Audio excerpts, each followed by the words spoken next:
Good morning, Nigeria. Good morning, world. Thank you for joining us on Morning Spring on Western Spring Television. Today, it is the week ending edition of this program. And thank God it's another day. Thank God it's Friday. What a week it has been, quite eventful, especially in the polity, in the socio-economic space, and of course, talking about the issues of public importance. And that's why we're here to bring you up to speed with news and information around you. And not just only that, for you to be a part of a larger conversation about the Nigerian nation, the Nigerian state, and of course, you, the first stakeholder in the Nigerian project. We look into various pages of newspapers, especially the front pages, to see the headlines, interesting headlines.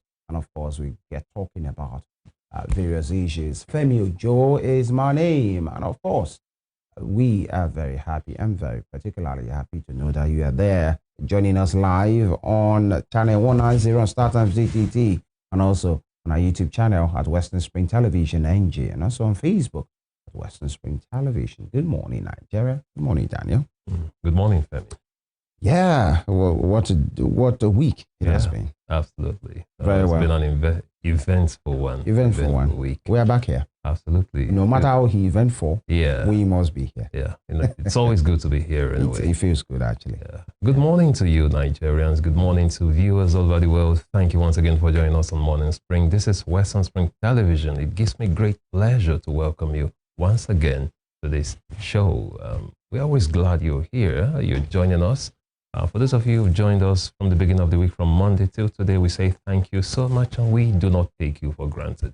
Here on Morning Spring, we bring you the best of news and information. We start with the newspaper review. Then, of course, we dive into critical conversations with stakeholders, matters of importance. If it truly matters, you get to hear it from us right here on Morning Spring on Western Spring Television. Daniel Emeka is my name.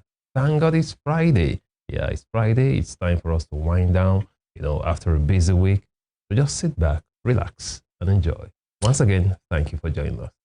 Yeah, and of course, talking about development in the nation, there is a new, man in charge of INEC right now. New sheriff in town, Professor Joash Amupiton.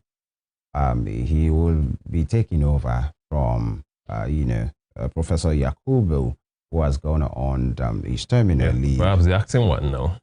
Yeah, Mayor right. Agbamuche. Yeah, Mayor Agbamuche, thank you for that. In acting capacity, what do we know about the new man, Joash Amupiton? He's from Kogi State, actually, north central part of the country. And, Nigerians definitely expect Nigerians to be digging into who he is, what has he done, his connection. I think that would be their first concern. Exactly. How connected is he with the ruling party? Is he politically exposed? Exposed and inclined and all of those things, so that they will know the expectations of him. But then the news is INEC now has, and his appointment has been approved by the Council of State. So it's good to go. Yeah, and that will be subject to confirmation by the Nigerian Senate. Absolutely. I understand he's an academic. Yeah. As a professor. Studied law, exactly. So, but again, as far as that position is concerned, the most important credential, as far as I'm concerned, is integrity. Okay, so I'm not really impressed by any academic qualifications. We've seen professors, we've seen professors in Nigeria rigging elections. So it means absolutely nothing. So it's not about the, academic qualifications. It's not. But then it's a great thing. It's not an academic body. It's a great thing. But again, it's a great thing. It is what it is. If you're a teacher, it's very great. If you're a teacher, it's great. If you're a professor, but if you're not a teacher, so there's no point. Here's what I'm saying. It's a great thing to have academic achievement, but as far as INEC is concerned, that is not our concern as a people, as Nigerians. So the most important credential is integrity. Okay, Nigerians want to know that we have an INEC, an Independent National Electoral Commission, that is independent, truly independent, with staff, with leaders who are actually independent and have integrity. People can be trustworthy. Yeah, that is what we need at this point. And, very well. We do wish him the best, and of course, Nigerians all eyes will be on him. We have so many elections coming up. starting with Anambra, which is next month. Yeah. And of course, February, we have Abuja Council polls. Then 2026, of course, 2026 February is Abuja Council polls. Then June 2026, we have Ekiti elections. That's for the gubernatorial election. And of course, August, we have Osun State. So much in line. So all eyes will be on him right now. Yeah, and of course, as far as Professor Joash Ojo Amopiton is concerned, the new nominee for the post of the national chairman of INEC, from yesterday, I think logically speaking, and with the reality, he has ceased to be a private person. Absolutely. He should know. He's not a public servant, exactly. Everything he does, apart from being a public servant, he has no privacy again, as far as Nigeria is concerned. Of course, he has his privacy, but if you know the reality, no more privacy. Anything he does, the kind of party or event he goes now, must be, there are some things that he knows he can't do again. From yesterday, the statement from the presidency reads that in compliance with the Constitution, President Tinubu will now send Amukpinton's name to the Senate, for screening. And Amukpinton, 58 years old, from Ayetoro Gbede, Ijumu local government area in Kogi State, is a professor of law at the University of Jos Plateau. He's also an alumnus of the university. He specializes in company law, law of evidence, corporate governance, and privatization law. He became a senior advocate of Nigeria in September 2014 and, of course, was born on April 25, 1967. We do wish him all the best. And we hope, sincerely hope, that providence and history will be kind to him, because what he has in his hands is quite a very delicate job, a very huge task. Coming on the heels of what happened in 2023, he must just better the lot, especially the trust deficit between Nigerians and that institution called INEC. And that's my point exactly, that the most important credential that Nigerians are concerned about now is his integrity and his ability to conduct free and fair elections at a time we need it most. Yeah, and must be seen to be above board. Actually, there will always be concerns. Nobody, Daniel, if you take up any post in INEC today, there are some that will find something, rightly or wrongly, to say, that guy, don't you see the way he rejoices when one party is doing convention, and the way he rejoices when another party is doing convention? But then Nigerians know what they know, actually, and we do wish him all the best. We'll take a quick break right now. When we return, we allow you to see, take a glance, take a look, and of course, be abreast of what the information that pervade the front page of different dailies in Nigeria look like. Stay with us.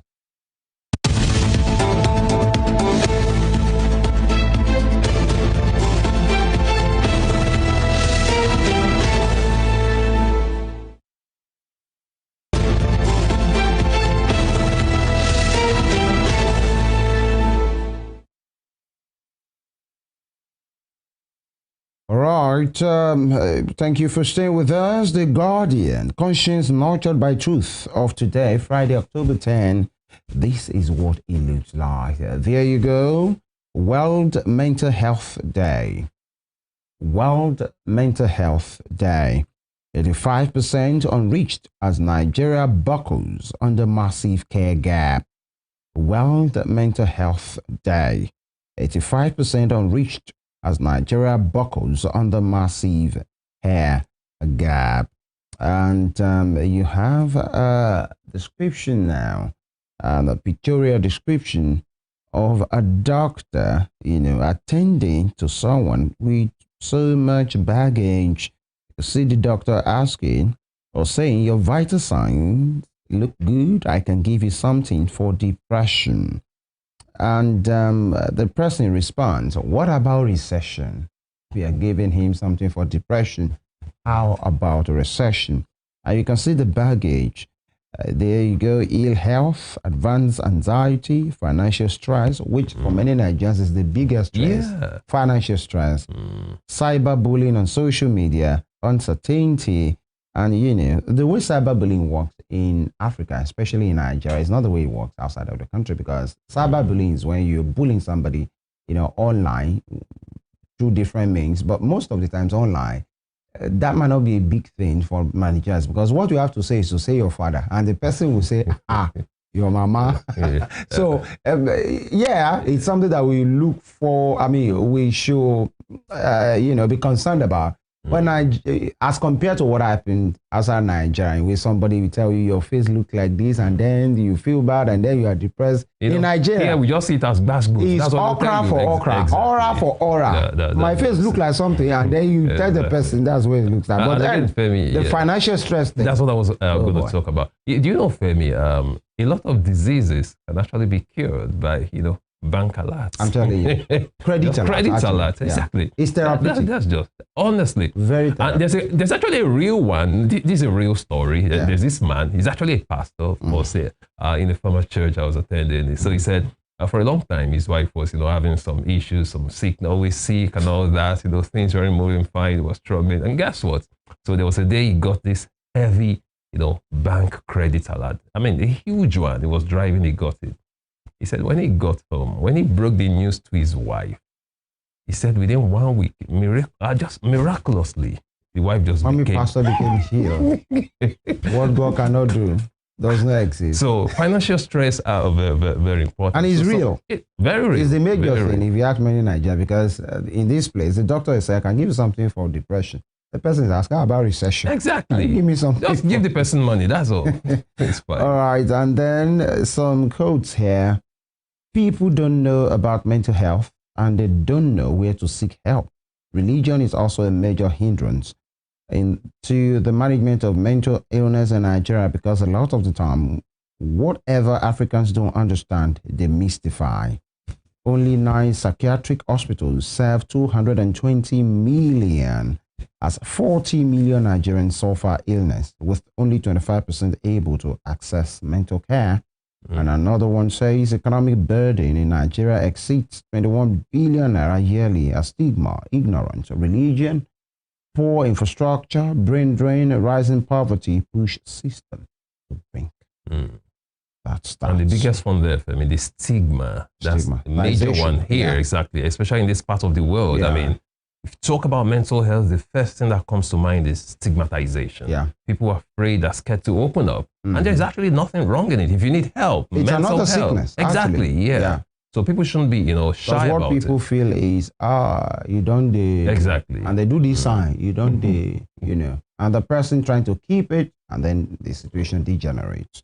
All right, how about the caregivers themselves? How about the health officers that we attend to them? We keep losing them every day. Yeah, and some of them need help. I know somebody personally who left the shores of this country 3 years ago. In fact, there was a report we took here like 2 years ago. Yeah, more than a year ago, in which it was reported. I don't know if actually the situation has been improved now. At Luth in Lagos, there was a time the psychiatry department was closed down for lack of officers. And that was a department in which the ward has 150 beds, was closed down because there was nobody. Everybody has japa. And there was a doctor we spoke to here said there's even internal japa. That there are people that are leaving government hospitals to these highbrow specialist hospitals, private hospitals that pay well. Of course, if you are assessing care, you pay through your nose. And so some of them are leaving teaching hospitals to some of those institutions as well. And that's where we are in Nigeria. Now, Dawn rules unregulated tuition hikes, threats to student loan. I saw a report yesterday about how many tertiary institutions have hiked their fees. Logically, just because of student loans, because the government will pay actually for whoever is able to access the loan. That's the point. How easy and is some it? Of them, they said some of them increased as high from 100% to 1,000%. Like the medical university in Ondo, I think from maybe almost 1 million to 2.45 million naira. That's been insensitive. I mean, that's it. And many of those education enthusiasts are worried. Because this is not the way it goes. Not everybody will access these loans. Absolutely. Not everybody should be interested. How easy is it to get the loans? How many Nigerians are getting, how many students? It's even a loan. That means you are supposed to pay back at some point. Yeah. That's just the thing. And this is, and then it comes back, the initiative or the intention of the government, according to them, is to lower the burden, to give everybody an opportunity to study and be educated. Now, the moment you are hiking the tuition to the tune of 1,000%. So does it help at the end of the day? That's just the thing, because some people will not even access it. The future, you are not even sure about. Yes, we want to incur 2.5 million naira. And if that person will go ahead to do that, after he or she finishes, because Nigeria has given him loan, you expect him to stay and pay back that loan. Yeah. That's just the thing. New INEC chairman faces pressure to rebuild trust after flawed 2023 election. And World Bank report, critics say federal government's rhetoric contradicts Nigeria's reality. Oshimbajo, Odinkalu Ali decry moral decline, canvass legal and political reforms. And IG suspend enforcement of tinted glass law pending court hearing. Oshun 2026, Oralusi declares bid to contest for Guba post. And top strip, Tinubu and Yoko mourn passing of Christopher Kalade as an enigma, an icon, that has died, and that one of those iconic names in Nigeria, especially when you talk about justice and jurisprudence in Nigeria. And court extends order freezing Osun local governments with third bank accounts. Court extends order freezing local governments with third bank account. It's that's for those. Even when, it means when you have the money paid, you cannot still touch it. That's what it means. And that order has been extended. And Senate blocks 2026 fiscal plan pending review of fast spending. This is more like what Nigerians want. But how well can we do this? Because Senate are saying there must be budget performance report. I think the Senate has given the federal government 2 weeks to come up with, before you present another budget. Let's see how far you have gone with this. But then it's not just about giving this report. What will be the quality of work? Can this Senate sanction any minister for poor performance of budget? Can they look at the president in the face and sanction him? This current National Assembly. Stop playing. All right, that will be all from The Guardian. And from the front page of The Guardian newspaper, we move to the front page of The Nation newspaper this morning. On The Nation newspaper, Amokwiton's nomination as INEC chairman gets support. Amokwiton's nomination as INEC chairman gets support. With the rider, Council of State endorses Tinubu speak. Name to be forwarded to Senate for confirmation. Name to be forwarded to Senate for confirmation. Talking about the new nominee for the INEC chairman position, Amokwito, right there. Below that, we can see the picture of Mr. President, President Bola Ahmed Tinubu, Vice President Kashim Shettima, and that's the Secretary to the, Government of the Federation, Senator George Akume, at the Council of State meeting in Abuja yesterday at the presidential villa. Below that picture, we have the Don is eminently qualified to oversee the electoral body. However, expectations from the new INEC boss should be geared towards making the electoral umpire truly independent, exactly what I said, apolitical, and be operationally effective as much as possible. That's the biggest credentials Nigerians are looking for, to integrity. That it should be independent and truly independent, and of course be a man of integrity and apolitical as well. Away from that story, moving to the top strip of The Nation newspaper this morning. Diplomat, business icon, media mogul, Kolade dies at 92. Diplomat, business icon, media mogul, Kolade dies at 92. You might want to read up details of that story on page 3 of The Nation newspaper this morning. Work begins at Calabar end of Coastal Highway. Work begins at Calabar end of Coastal Highway. With the rider, terrain not impediments. You'll find details of that story on page 3 as well of The Nation newspaper this morning. APC NWC disqualifies Kayode Ojo from Ekiti primary. APC National Working Committee disqualifies Kayode Ojo from Ekiti primary. You might want to find out why by reading of that story on page 2 of The Nation newspaper this morning. Deductions from collections by FIRS, customs, others terminated.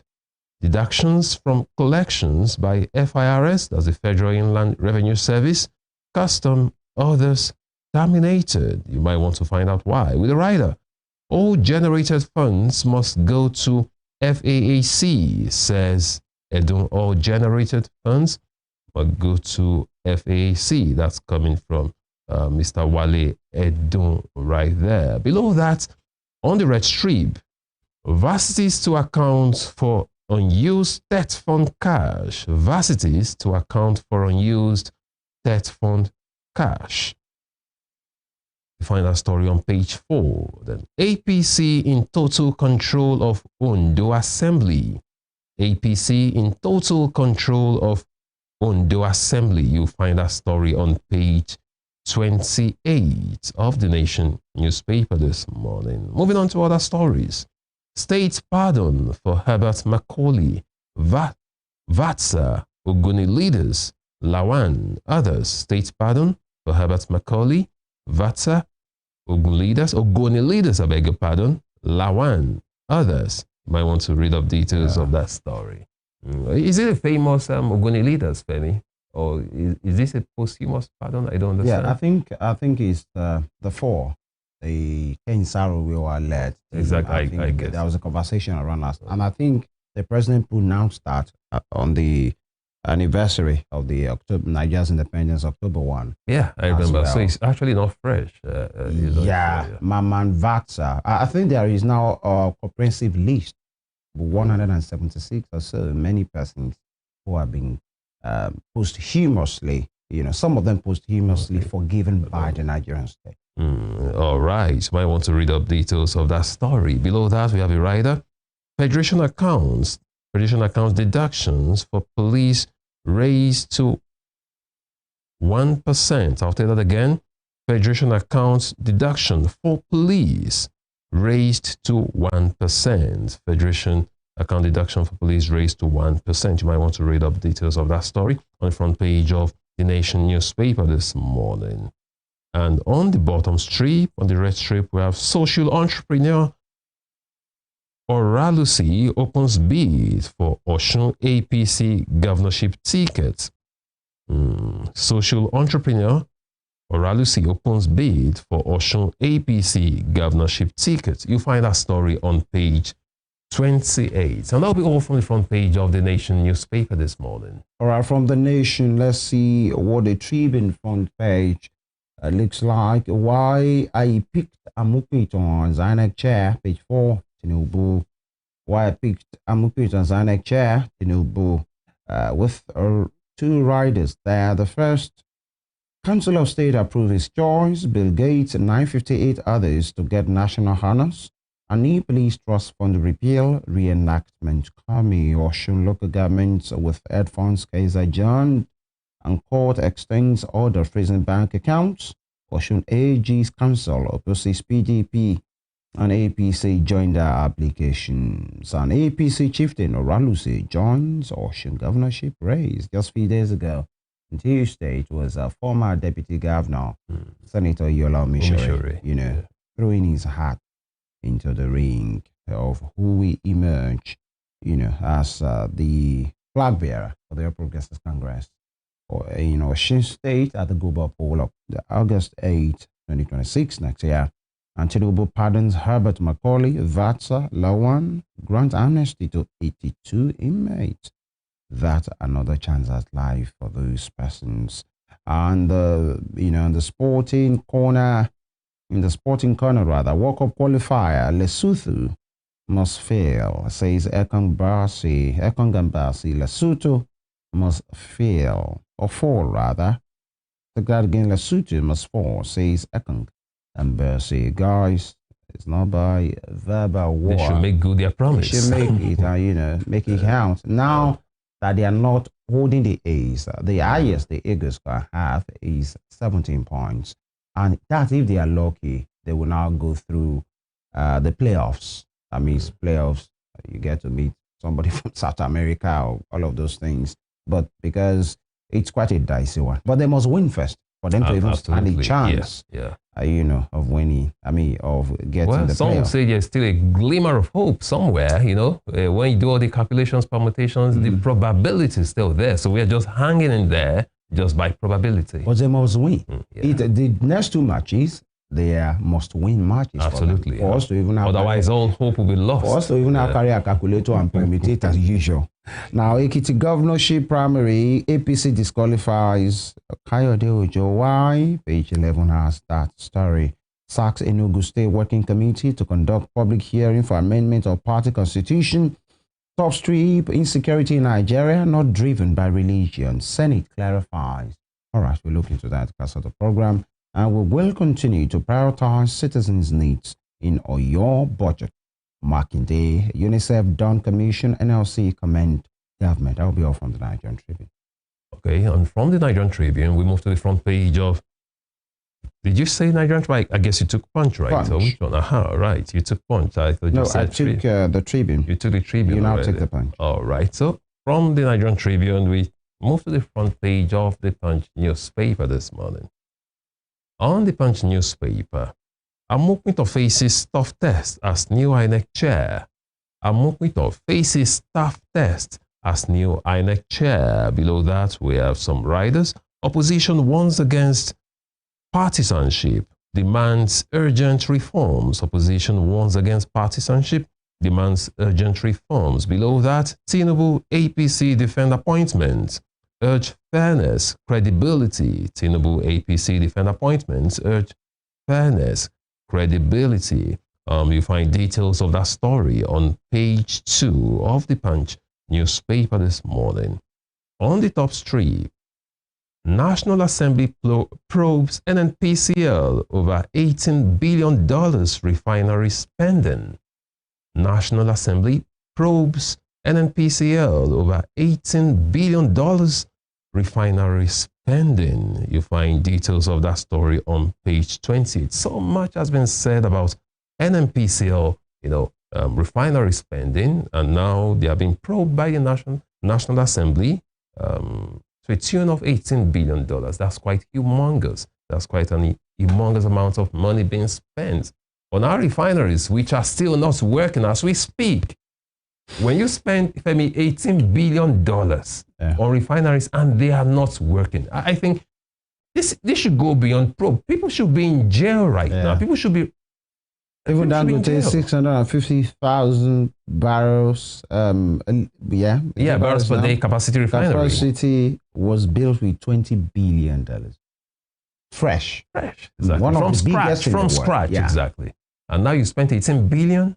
And they are producing nothing. Not even an ounce of oil. Not even a drop at the moment. It's quite worrisome, quite laughable as well. Away from that, moving on to other stories, still on the front page of the Punch newspaper this morning.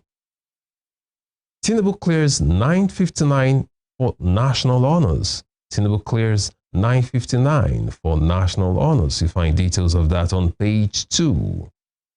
FG moves to audit varsities over TET fund grants. Federal government moves to audit varsities over TET fund grants. You find details of that story on page 7. Tinubu pardons Herbert Macaulay, Vatsa, Farouk Lawan, 172 others. Tinubu pardons Herbert Macaulay, Vatsa, Farouk Lawan, 172 others. You find details of that story on page 30. You seem to be interested in Farouk Lawan.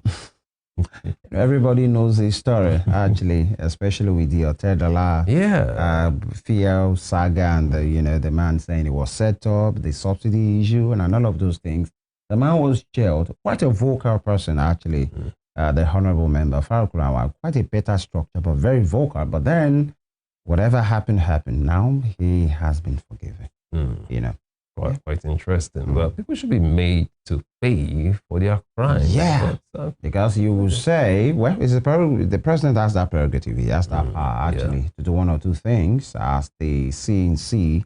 And, but then there's other people, other persons that might say, all the Yahoo boys should be forgiven. That's my point. So when you pardon someone, you ask excuse. They should be, mentored, and so that they can channel those energy in the right cause and all of those things. Yeah. So it shouldn't Armed look robbers, like everybody. Yeah. So this shouldn't look like an incentive for corruption. Yeah, to say maybe you can do and undo. Just make sure you're a big guy, because there are some persons in Nigeria that be saying stealing is bad. It's them, but in the Nigeria political space, that people will be making jokes and tell themselves, if you want to steal in Nigeria, steal big, so that you can you'll be known. Well, it's interesting. And then you can do plea bargaining. Yeah. And all of this nonsense that keep getting us where we are right. Yeah, and talking about being vocal, we talk about Farouk Lawan being vocal. There's this former House of Reps speaker as well, who was, very vocal and dramatic.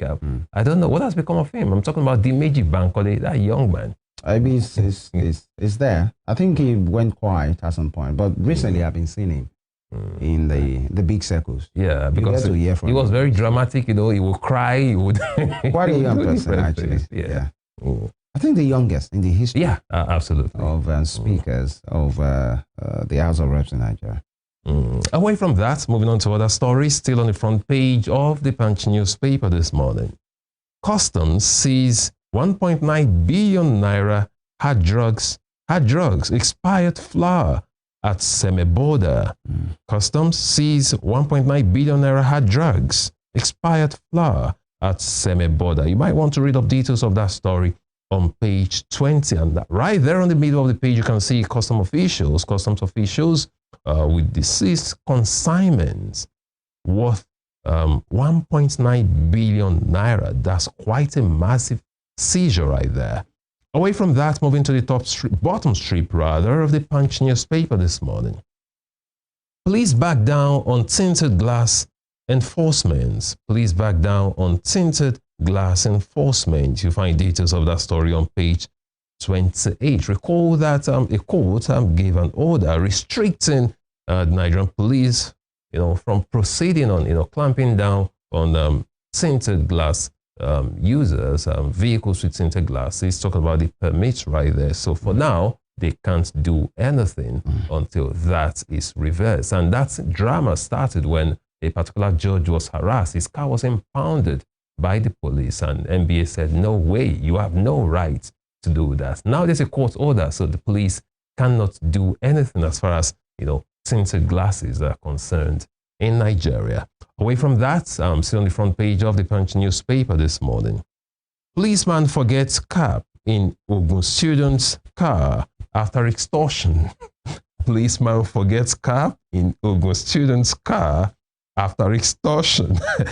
You'll find details of this story on page 5. Now, this is quite funny. A policeman extorting someone and forgetting his cap. He's so much interested, in the money he's going to collect. He's going to extort from that student and, forgetting his own cap. This is quite hilarious. Very special scene there of the Nigeria police was forgotten because the man was making transactions. Interesting. This is quite hilarious. It's quite hilarious. I hope we see, clips of that. I mean, it should go viral. I mean, let's see the cap and let's see the policeman as well. And finally, from the front page of the Punch newspaper this morning, Tinubu Oshomon as Christopher Kolade dies. Tinubu Oshomon as Christopher Kolade dies. You find details of that story on page 30. And that'll be all from the front page of the Punch newspaper this morning. That also brings us to a conclusion of the newspaper review segment. We'll take a quick break, and when we return, we dive into other matters. Join us again.